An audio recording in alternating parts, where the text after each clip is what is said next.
every laugh, every smile, every hug, every kiss, every touch, every person in my life that I care about and love. But wait, maybe I'm getting too emotional. That's exactly what they say you ain't supposed to do. Suppress your feelings, never talk about your pain. Can't appreciate the sun without acknowledging it rains, right? That's right. So this a moment of clarity. And make sure you always protect your energy. You stay focused and your life gon' be lit. And you are now rocking with Celeste, the therapist. Let's go. Hi. All right. So hi, beautiful people. If you're watching me on the replay, thank you so much for watching me. I truly appreciate you. My name is Celeste. I am a therapist from Boston. And I come on, I talk to people that are doing things to empower other people. If you are new to the stream, I have a podcast. It's called Celeste the Therapist Podcast. And it streams on all podcasting platforms. And there are 211 episodes. Today's episode is going to be 212. So there's 211 different ways that you can work on shifting the way you think. And I'm talking about so many different people from different walks of life who have come on and shared their story. And it's amazing what can happen when you find out you're not alone. A lot of healing starts to take place in community, and you really start to like move differently. A lot of times it's not about hitting the lottery, even though it would help, or getting a new house or a new car. A lot of times you can get a new car, get a new house, hit the lottery, and still feel how you feel. Your basic needs would be taken care of, but that emotional stuff that you have is where you will find yourself struggling. So if you can kind of work on shifting the way you think, you'll find yourself feeling a little bit different. Hey, doctor, how are you? So I'm streaming on Facebook, Periscope, and YouTube. And so if you ever want to follow me on any of those platforms, just go to Celeste the Therapist. Before we start, really quick, I am celebrating next Friday. It's 100K. It's the 100K toast. I have surpassed 100,000 downloads. And so I kind of want to celebrate this journey that got me to this place. So I'm really excited about that. It's going to be giveaways.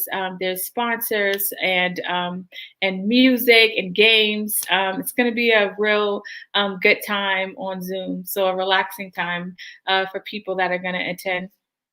And the other thing I wanted to show is this free wellness will assessment. So I created this workshop where you can go to my website, celestetherapist.com, and you can actually look at what these different areas look like. A lot of times when we're struggling, we don't know where to start. And so I kind of give people a blueprint on working on these different areas and the importance of kind of looking at the areas of your life so you're not just struggling. So today I have a special guest with me. I'm going to add her to the stream and we're going to have a conversation. Hello. Can you introduce yourself to my audience, please? Absolutely. Thank you. I have to start by just saying that intro song was hot. I love that. Oh, thank you. Who is that? So it's my husband's friend. I told him like I was creating this podcast and I what it was going to be about. I'm like, I want to help people like with their mindset and stuff. That's all I said. And he wrote it and it was really good. This is like before the podcast started. I kind of had an idea on what I wanted to do and he created the rhymes and everything else. So yeah. It's a perfect fit. Thank you. So I'm Melissa, founder of my retreat, the 90-minute women's retreat where mindfulness and gratitude meet. I'm on a mission to reach 1 million women with self-care practices because I believe self-care is a necessity. And with chocolate mindfulness, it's luxurious. That's good. Now you are LMSW. Can you tell people what that means? Yes, so it means that I have my master's in social work and then I have my license, which means I passed an exam. And now I've been practicing as a social worker since 2012. Oh, wow, that's awesome.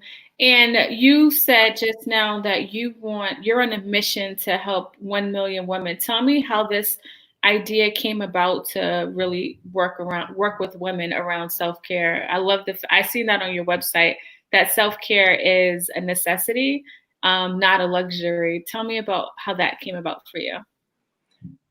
So in the span of just a couple of years, I graduated from graduate school. I got married. I traveled to Rwanda. I had my first child, moved to a new city, and that was all in the span of like 2.5 years. Yeah. And when I was talking to other ladies at play dates, other mamas, music classes and storytelling at the library, I would just turn to them and say, "What are you doing for you?" And I was surprised at that time that the response was either, when my kids are grown up, then I'll focus on me, or this bewildered look of like, what do you mean? Are you serious? Right? And and I wasn't down with that. Like, I was not going to commit myself to 18 years of focusing on everyone else besides myself, because it just didn't make sense. I know that the only way that I can give from my abundance of love is if I'm taking care of myself first. So that's how it started. Uh, and Were then you at the time, were you taking care of yourself when you was asking them these questions? Like what prompted you to ask those questions? because I had so many roles, I was a new licensed therapist, I was a new mom, I was a new wife, and I wanted to hold on to who I was. And I was feeling like I was losing that, right? My focus was 100% external, and I wanted to just hear other women and their strengths, right? What is it that you do that's working? And when the response was, I'm not, then that's where I realized, okay, there's a need that needs to be filled here. Absolutely. That's awesome. Now, you hear people talk about the fact that they're not really doing nothing. I think it sounded like a foreign concept. It sounded like you was speaking another language when you were asking them these questions. Now that happens, then you realize there's a need. So what do you decide to do to kind of fill that need? The next thing was fulfilling my role as a social worker, right? I had to make money. I had to learn how to parent. So I still was, it wasn't automatic, right? I Okay. still was focusing externally. However, I was facilitating wellness groups as a therapist and learning from my clients what it is that they needed, and also just learning from them as I always do, right? I love that you say that. It's so true. I tell my clients all the time, I'm learning from you guys. And what they need, right? I think that the way some therapists we miss the mark is when we think we know what they need, or we bring Mm, our textbook in there, you know, and not listening and just kind of being there. But that's good. I love that you said it like that. we're on the same wavelength with that. Yeah. So the common thread that I heard was people wanted connection, and they wanted to have a relationship with self. So they did want to have those friendships, right? Those bonds with sisterhood and family members, and they also wanted to focus on who they were and what their purpose was.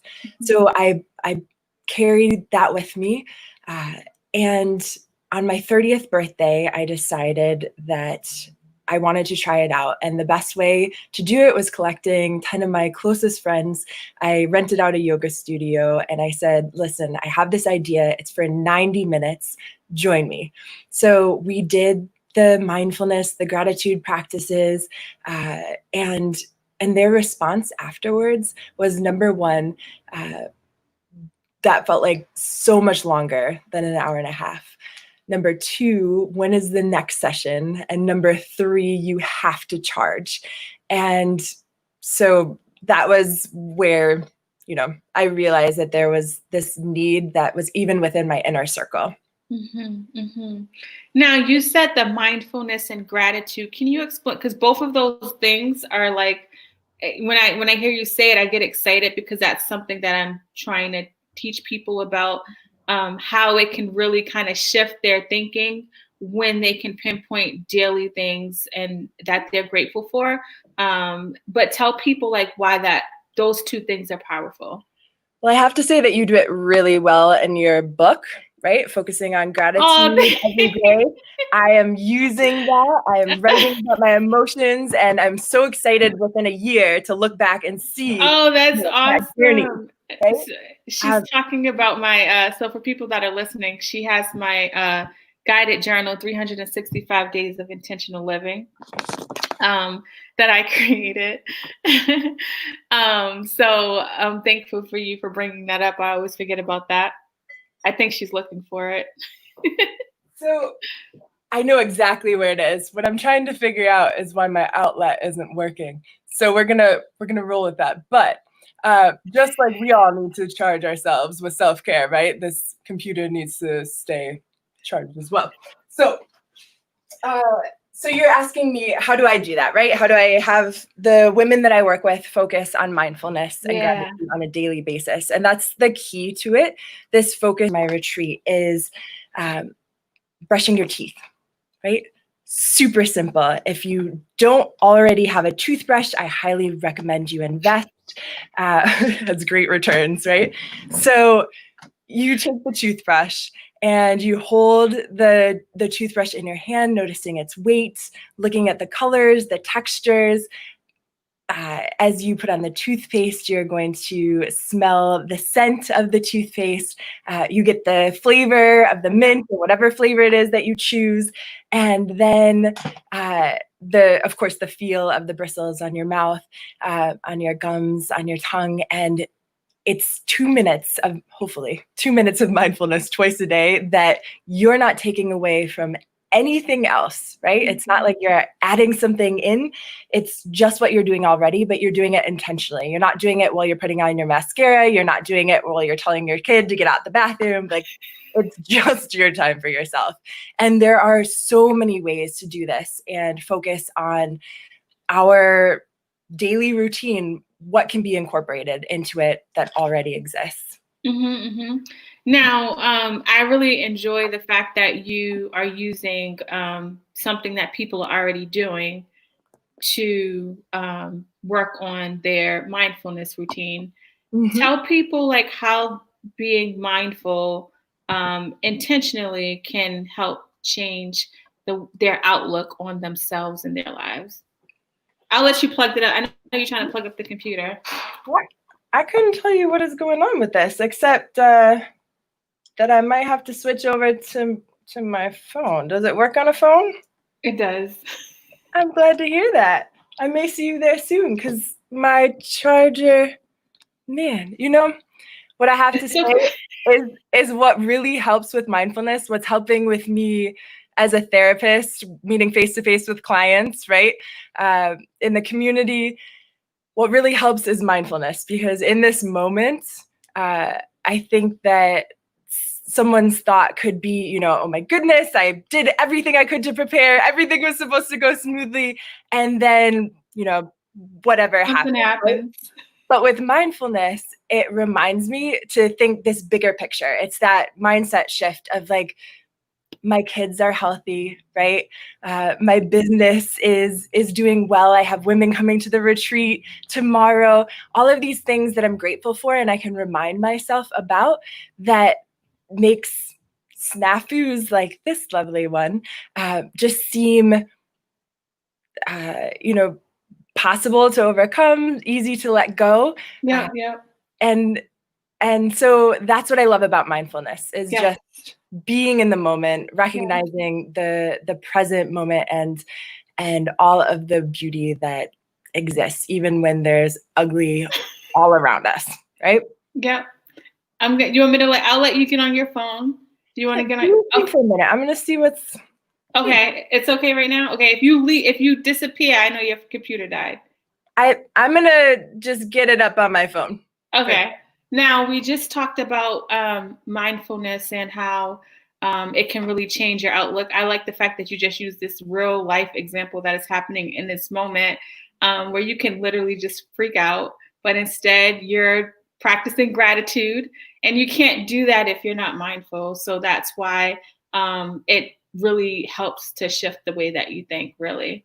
Now, this retreat that started from your birthday, how long have you been doing it, and how often does it happen? We just celebrated our 3-year Oh anniversary. my gosh, that's Yeah. awesome. I'm 33. And so the retreats happen once a month. They're on the last Saturday of every month. Mhm. And it's 90 minutes, like I shared. In between times, ladies have asked, what do I do when I'm not at the retreat and I want to keep the practices going? And what I recommend is Self-Care for Mama Bear, which is on the Teachable platform. And so that's just in like 5 to 20 minutes a day, depending on how much time you have to do the same practices, but in a condensed version. So that's available anytime, anywhere for moms to try out, see how they like practicing self-care and putting themselves first. And I guarantee that it feels pretty good. One of the things that I think, especially women, because we're such nurturers and caretakers, Mhm. a lot of times there's this guilt when I try to talk about the importance of self-care. There's a lot of guilt kind of associated with putting themselves first because they have not put themselves first. Can you share with people about how it's important to kind of still, yes, you're going to feel that guilt, but trying to move and create in these new habits, and like how much power happens after that, after you're able to push past that point? Yes. Yeah. So mom guilt is real, right? It's the leading reason why ladies say, I want to come, but I can't come, or I want to come, but maybe another time. Mhm. And what I see is that when you're able to do it in small increments, right? Just allowing yourself for just 90 minutes or just 5 minutes Yeah. to put yourself first, that those are the building blocks to strengthen that muscle, to be able to care for yourself, because we know that our mental health impacts our physical health. And Mhm. we know this cycle of how we're going to be better able to take care of our families when we take care of ourselves. And I was reminded just this week from a fellow entrepreneur with her self-care practices that she focuses on her ancestors and the generations to come. So she does self-care for her ancestors, right? Her mother, her grandmother, her great grandmother who would have wanted this for her. Mhm. And then she focuses on the future because she knows that one day a great granddaughter is going to say, my great grandmother, Yeah. Melissa, right, was a confident woman. She was a strong woman. And I know this because, right? So what did she do? Did she always clean the house and not play with us? Did she never pick up that book that she loved? Did she always talk about how much she enjoyed going camping, but I never saw her pitch a tent? Or, are you able to say that my great great grandmother really took care of herself, and that tradition passed down along in our lineage, and we're so proud of that. And I think it's easier to take care of yourself when you realize that you're doing it for something greater than yourself. Yeah, I've never heard anybody use that point of reference to help them get into that mindset. So if you need like an excuse or a reason, think about like what you're showing people. Something you said earlier around the mental health and how it plays a role in our physical. I just kind of wanted to highlight that for my audience because a lot of times I tell people we will set our alarms to go to work and we get up early, even when we don't feel like it, because we're so used to surviving. What you're asking people to do is really work on being intentional about living, because living and surviving looks like two completely separate things. And that's important. So your phone's going to die. The So, uh-oh, it died. Hold on, let me just take this off and put my thing like this. Hi. So if you're watching me right now, I'm gonna see if she's gonna come in on her phone so we can finish the interview. But we're still here. We're still here. Hey, Jessica. Jessica was on yesterday. I know it was so good. Let me make sure. Let me just send her a message to make sure she can come back. So if you're watching me now, one thing I want to do tomorrow, I'm going to come on live tomorrow. I really want to talk about taking care of yourself during this time. There's a lot of, when I say taking care of yourself, I mean like your inner self, kind of like what me and Melissa was just talking about. There's a lot of people that are hurting now. And I think people are struggling with where to place their the pain, and if we don't have any outlets, it's going to be really, really hard to feel okay. So I really want to give people some resources, what they can do to help take care of themselves during this time, because it's definitely not easy. It's definitely not easy to be able to get through life when you see so much things happening that are not within your control. Like, I think there's a lot happening right now that's not within our control. And I know that so many people are dealing with it. I had guys tell me like how they cried, and they've never thought that, like, nothing wrong with crying, but they didn't expect it. It came out of nowhere, and really trying to figure out how to make it work, because they're really struggling. I love what she said her friend does to practice mindfulness with her ancestors. Yes. Oh, something my grandfather used to do. Oh, that's good. Yeah, I thought that was pretty good what she said about that. I love hearing from people and learning about the ways they've been able to kind of implement things that they've never had before, because I think self-care is something that is not as self-care is something that's not kind of ingrained in a lot of our systems. So to really be able to start to implement it is hard. It's a hard practice to try to do. So we got Melissa back. I held it down. So what I don't recommend is buying a refurbished computer, because it said that I had power and then my charger just stopped charging. Couldn't tell you. But regardless, thank you, iPhone. You're amazing. Okay, so we know about what you do, and we understand the gratitude, and we understand the mindfulness and how powerful it can be. Now, pandemic happens a couple months ago. Tell me, like, because you've been doing this at this point for almost 3 years, because I know you just celebrated the 3 years. So now you had these plans, you had for every month, and now, like, what happens to you, and like, what is your thought process around trying to still keep this? Because regardless if we're a pandemic or not, we still got to take care of ourselves. So I'm curious about what happened with you.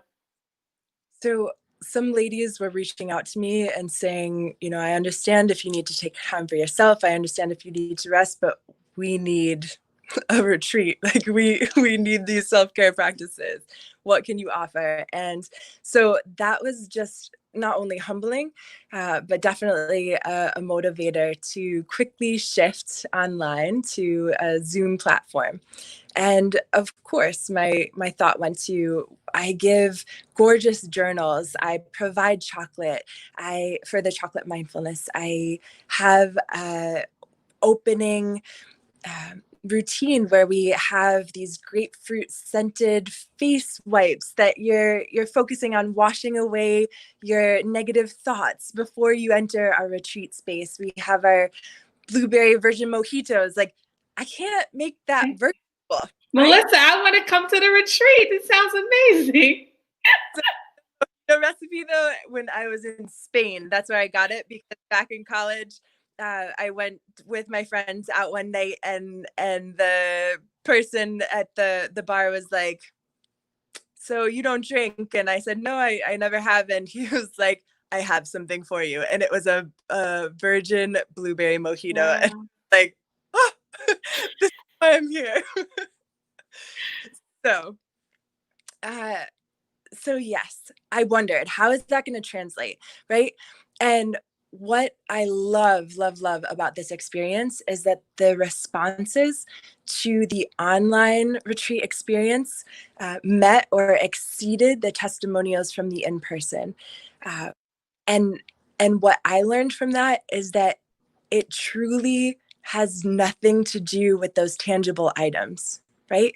So at a retreat, you can get an amazing swag bag with the prettiest nail polish and the most gorgeous jewelry, right? And at the end of the day, if your mindset wasn't recalibrated, or if those connections weren't made with other women who are saying, like, I hear you, I see you, I'm there too. Not I've been there, but like, I'm there now, right? That it's not going to be the same transformational experience. And so it was just incredible to have those 90 minutes go by and then have those responses come back from women saying, like, I am a professional, I'm a mom, I have all of these responsibilities, and I didn't realize until today that I need to set aside time for myself if I want to. And who doesn't want to feel peace, right? Yeah. And it's possible to like feel peace in the midst of chaos, but it really requires building that muscle like you talked about earlier. And I think because like so many of us have not been exposed to that type of lifestyle, it feels impossible. But I really love the way that you are framing it for people and meeting them where they are, because sometimes it is just a few minutes in the shower or a few minutes brushing your teeth, but like, we got to use what we have, and using what we have, we got to celebrate that, right? That's where the gratitude comes in, and to be grateful for that piece. So I think that's truly amazing. Now, where did you get your topic ideas? This is for people that are listening to this on the people that are listening to this on the podcast. I'm pulling up her retreat schedule for 2020. Where did you get these ideas from? The next one, which is tomorrow, is You Gotta Be. Where did that come from? That is, the whole list is from my favorite songs that are most inspirational. Nice. So the You Gotta Be retreat is from that song, You Gotta Be Bad, You Gotta Be Bold, You Gotta Be Wiser. I'm a 90s girl. Yes. And songs just that make me think, right? Mary J. Blige, No More Drama, Lose Control, Missy Elliott, right? There's nuggets of wisdom in each of the songs.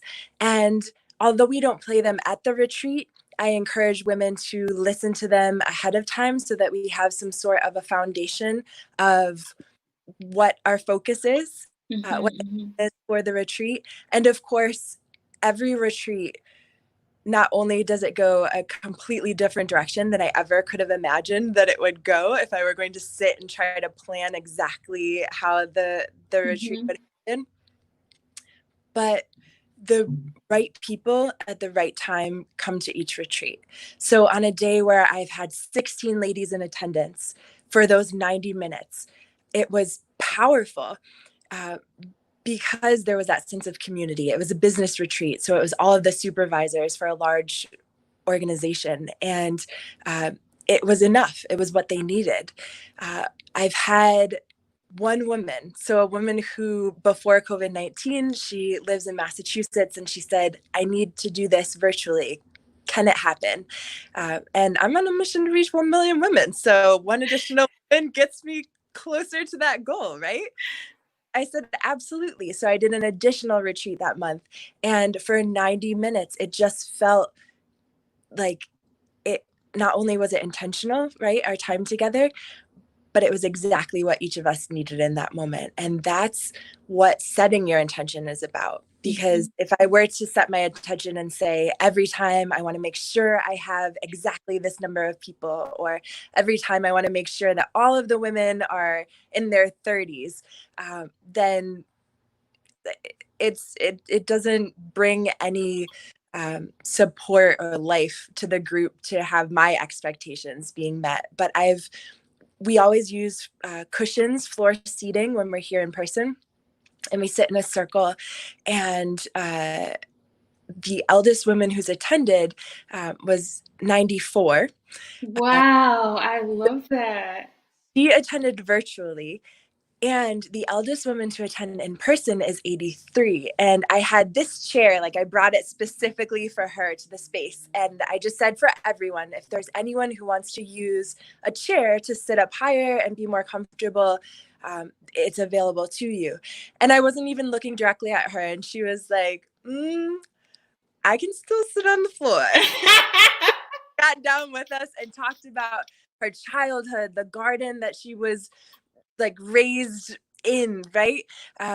Planting and looking at how that connected her family as the vegetables and flowers grew. Like, it was so powerful. And so again, it's just like we can focus all day on the what ifs. And I think that's something that has tripped me up in the past, is like, okay, what if this happens? I want to be prepared. But if we're not focusing on the here and now, we're being robbed by thinking about the past, or only thinking about the future, because this life is, as far as I'm aware of, it's the one life that we have. Yeah. And it's not a dress rehearsal. Yeah. And that's something that I really stress with the ladies that come to the retreat. We can do all the preparing, all the planning, all of the, whatever it is that we think we need to make things right or perfect or the way that they're supposed to be. And yet the now is what really, really matters. And when we experience that, it's just so rich. It feels so good. And being able to hold yourself accountable to remember when those moments are happening, so that you're not looking back and saying, oh, last year I was able to get on a plane and I was able to travel for vacation. I wish I had enjoyed that experience, instead of thinking, I was wearing clothing that like wasn't in the right color scheme of the season, whatever it is your mind goes, right? Yeah. We're doing staycations mostly, right? And we don't know what next year at the same time is going to look like. So if we can enjoy that current moment and just be present in the moment, there's little moments of joy and a whole lot of peace that can be found in that. Yeah, it's a whole lot of peace, and it requires to be in the moment. And speaking of the moment, you asked me to bring chocolate to this session, so I got my chocolate here. So here, it's a pound. Wait, what did you get? What do you have? It's a pound of chocolate. Oh wow! But yours works. I have a whole bag of kisses. That's gonna work? That's excellent. I can't eat no pound, Melissa. Want to bet. I mean, I could, but it's not good for me. Agreed. And the idea of chocolate mindfulness is to experience the whole experience, right? And not just sit there and be watching television and then say, where'd the box go? And they're like, Mom, I don't do it. So yes, please do join me. This is actually my grandmother's favorite company ever, the Alaskan Fudge Company. And so she gifted this to me just recently. They're chocolate, caramel, and pecan. Mm. All right.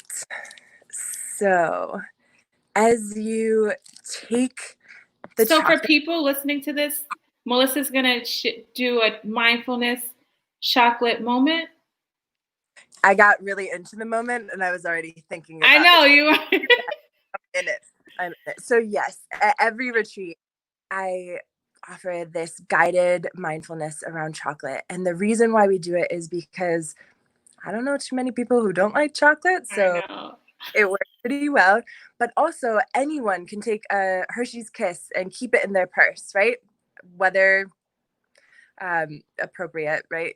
Don't let it melt in your Louis Vuitton and like get mad at me about it. But take that chocolate, make sure it's nicely wrapped up, and you can take it with you wherever you go. And nobody knows that you're doing a self-care practice when you're experiencing this, right? So it's your little either prevention kit or your emergency kit for being in the moment and reminding yourself that now is where it's at. Mm-hmm. All right. Thank you for that. So you take your piece of chocolate, placing it in the palm of your hand, noticing its weight, slowly turning the chocolate, looking at its wrapper if you have one, and any areas of shine, ridges, whatever you see on the wrapper. As you unwrap your chocolate, listen to the sounds the wrapper makes.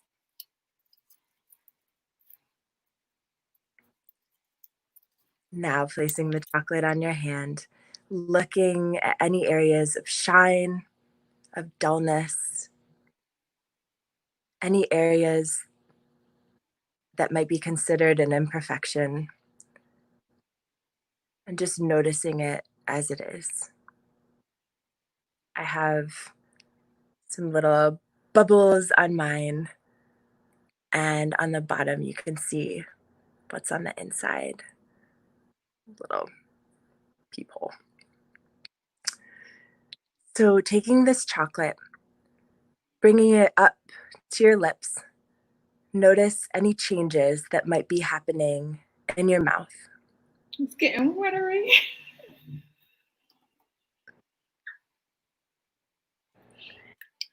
Join me in taking 3 deep breaths.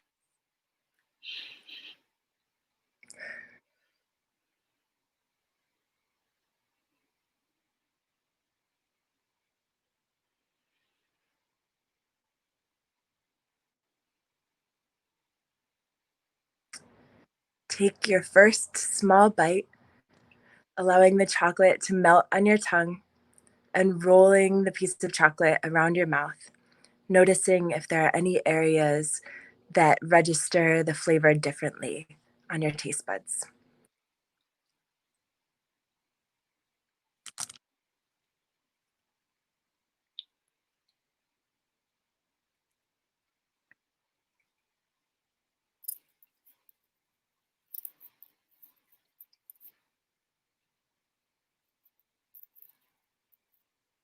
And then you slowly allow the chocolate to melt, chewing if you wish,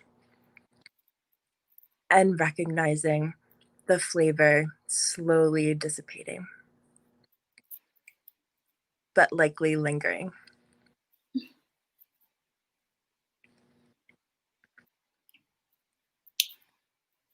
I want that other piece. And if you wish, if you're unafraid or if like you just don't care, right? Then you put your hand up to your mouth and exhale, breathing in that lingering scent of that delicious chocolate.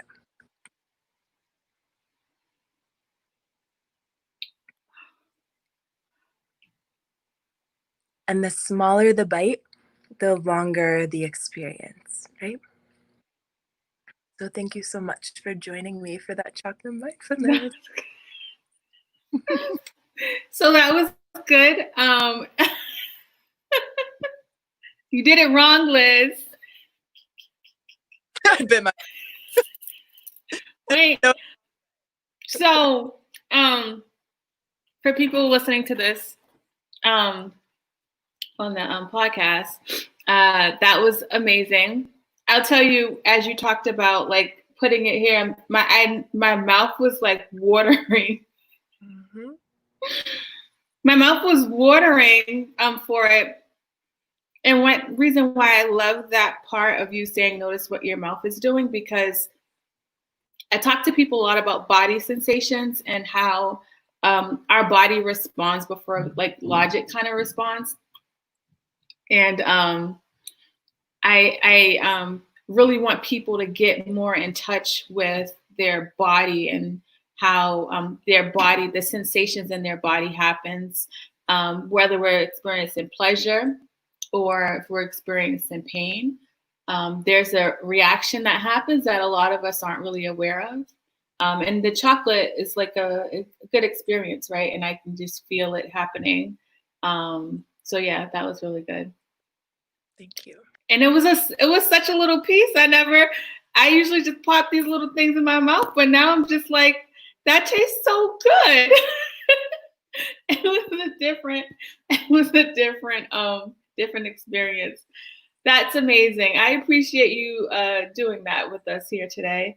And if you are hearing this and you didn't have any chocolate, definitely like take time to do that. It's such an easy experiment you can do, for people that aren't used to practicing mindfulness, whether you do it with a toothbrush or chocolate. Really trying to make small increments to allow it to build in your system so that it can become more normalized. The same way we set our alarms for work is normalized. It's important for us to create some like routines in our lives that can allow us to live and have some form of peace in the midst of all this chaos. So that was good. Thank you, my dear. When you said that, it reminded me of Mr. Rogers. Do you remember? I do remember. Slowly take off his shoelaces. There's so many possibilities. Yeah, I do remember. Yes. Oh my gosh. Yep. Now, is there any takeaways you want to give to my audience? You gave us so many already about what we can actually do in the moment. Do you want to give anybody some words of encouragement? Because you're just such a like peaceful soul. I feel like we need to hear some words of affirmation from you. I know that, as we were saying at the beginning of the podcast, that as a therapist, I'm not the teacher. I'm not the one who's saying, this is what you need to do. This is what your plan should look like for your life. And that's what drew me to being a social worker. One piece. As a wellness retreat leader, what I believe in firmly is that all of the answers are within us. And so I'm not here to say, eat chocolate mindfulness once a day. This is your prescription and you will find complete and utter peace, right? What I am here to say is that when you try out a plethora of self-care practices, ideally ones that are easily accessible and able to be done in a short period of time so that you can have that consistency and really bring it in as a part of your life, that all of the answers that we're searching for are inside of us.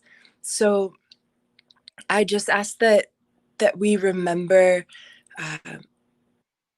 the curiosity of our youth. And if we back that far, just look at our kids.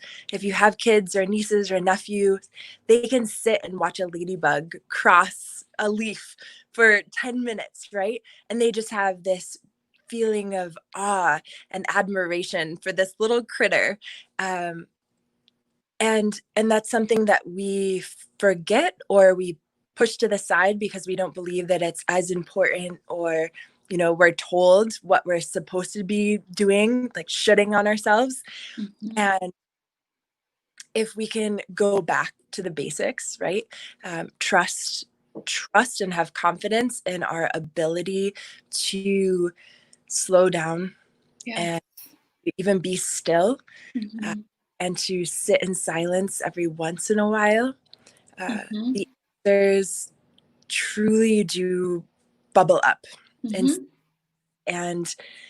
And sometimes it helps to be able and willing to get to that point when you're in a women's circle, when you're around like intentioned women who are saying, just being in this rat race, going to work 9 to 5 or whatever it is that you do, and getting a paycheck or whatever the case may be, that's not necessarily your purpose, right?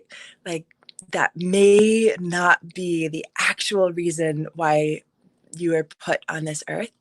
And that answer, I truly believe, is inside of it and us. And we get to see glimpses of it through our friends, our therapists, our family holding up mirrors to us and saying, like, that right there, that's you. That just made you laugh uncontrollably. Like people can help us to point those things out in us. And we are able to sit in the silence and see what comes, because there's so much wisdom in each of us. And I do believe in that idea of it being passed down generation to generation, right? Like I am not where I am today because of me.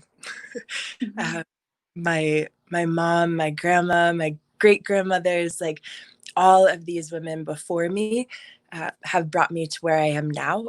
And I focus on my self-care. I focus on how to be my highest self in order to pass on that legacy a little bit shinier, right? For Yeah, that's good. I love that. That's really good. I really enjoy that part. And for someone listening, when she talks about all the answers, I think you get it in stillness. When we're on the go and ripping and running and trying to distract ourselves, it's hard to see our path.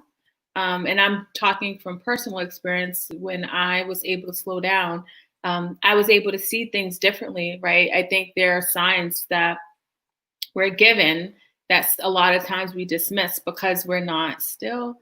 And now, like with the pandemic, I think a lot of people are experiencing stillness, but in a more way where they're struggling, because it could be the first time that it's been practiced. And I know that through the struggle, like there's healing on the other side. So I would really want to encourage people that are hearing this to go through the process, because you're gonna find your authentic self in that process. So thank you, my dear. I appreciate you. Likewise. All right. I hope. Oh, tell people how they can reach you. You're on Facebook and Instagram, right? Yes, at Rock My Retreat, ROCMYRETREAT. So that is Instagram and Facebook. We do a chocolate mindfulness video each week. There's always the Woosah Challenge giveaway with how to woosah or how to relax. And just an incredible community of women who have attended the retreats or promised to gift themselves the opportunity to take care of themselves. That's good. This is so random, but I know what woosah is. Woosah a real word? Do you remember Bad Boys? It was Yes. We're making it a real word. Oh, okay. Because I'm like, I could talk slang too. I'm like, woosah. I say woosah all the time. Is that in a dictionary? All right, so we're on the same page. Thank you, Melissa. You were awesome. I appreciate you. All right, bye. Take good care. Okay, that was amazing. I'm so grateful to Melissa for coming on. I can listen to her talk all day. Her voice is so soothing. I can literally listen to her talk all day, and she can definitely get me into mindful space with her soothing voice. So if you are watching this now, and you just happen to pop on, this was a live podcast. So I do the podcast Monday through Friday, 8 p.m. Eastern Standard Time. But you can find the podcast streaming on all podcasting platforms. This was episode 212, which means there are 211 episodes that you can find on the podcast where people like Melissa come on and give us some words of encouragement or share their story.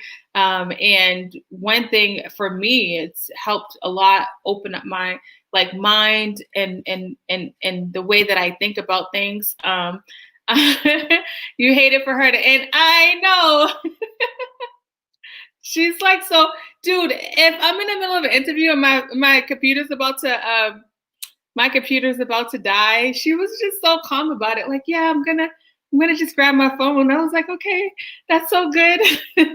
But you could tell she practices. Mindfulness a lot. So you'll get people that will come on and they will share, different ways of healing. And, to be the host of this show and have I feel so grateful that I'm even able to have this role to speak to people, because I'm learning so much. And the reason why I started this podcast is because, I grew up in America where I only thought there was therapy and psychiatry. I didn't realize there was these other methods that we can utilize. Thank you, John, that we can utilize for our growth, right? And I thought that you had to have you needed to have certain things or certain, you had to have enough money, be in a certain socioeconomic status to experience certain things. And when I learned that that wasn't the case and I started to go on my healing journey, I really wanted to tell the people. And so that's why I came on social media to start talking about it. But then I said, let me bring on other people that are talking about these things.